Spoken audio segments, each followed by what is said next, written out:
Cinema പ്രേമികൾ ഏറെ പ്രതീക്ഷയോടെ നോക്കിക്കാണുന്ന ചിത്രമാണ് തരുൺ മൂർത്തി സംവിധാനം ചെയ്യുന്ന തുടരും.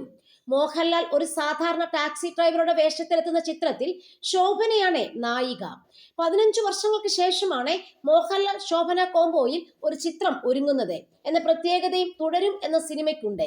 എന്നാൽ ഇപ്പോഴിതാ ചിത്രത്തിലെ നായിക എത്തുന്ന ശോഭനയ്ക്കെതിരെ വന്ന ഒരു കമന്റിന് സംവിധായകൻ തരുൺ മൂർത്തി നൽകിയ മറുപടിയാണ് വൈറലായി മാറുന്നത്.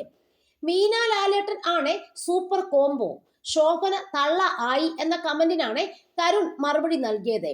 മലയാളി മീഡിയ എന്ന പേജിൽ നിന്നാണ് ഈ കമന്റ് എത്തിയത്. ആ കയ്യിലിരിക്കുന്ന ചൂല് മുറ്റമടിക്കാൻ മാത്രം അല്ല എന്ന് പറയാൻ പറഞ്ഞു. ലളിത എന്നാണ് ഒരു സ്മൈലി ഇമോജിയോടെ തരുൺ മറുപടി നൽകിയിരിക്കുന്നത്. തുടരും എന്ന ചിത്രത്തിലെ ശോഭനയുടെ കഥാപാത്രത്തിന്റെ പേരാണ് ലളിത. തരുൺ മൂർത്തി നൽകിയ കലക്കൻ മറുപടി അടക്കമുള്ള സ്ക്രീൻഷോട്ടാണ് ഇപ്പോൾ സമൂഹ മാധ്യമങ്ങളിൽ വൈറലായി മാറുന്നത്. കമന്റ് ശ്രദ്ധിക്കപ്പെട്ടതോടെ നിരവധി പേരാണ് തരുണിനെ കൈയടിച്ച് രംഗത്തെത്തുന്നത്.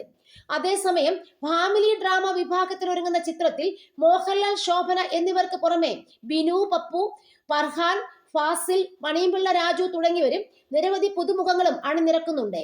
KR സുനിലിന്റെ കഥയ്ക്ക് തരുൺ മൂർത്തിയും KR സുനിലും ചേർന്നാണ് തിരക്കഥ ഒരുക്കിയിരിക്കുന്നത്. രജപുത്ര വിഷ്വൽ മീഡിയയുടെ ബാനറിൽ M രഞ്ജിത്താണ് ചിത്രം നിർമ്മിക്കുന്നത്. ചിത്രം ഏപ്രിൽ 25-ന് തിയേറ്ററുകളിലെത്തും.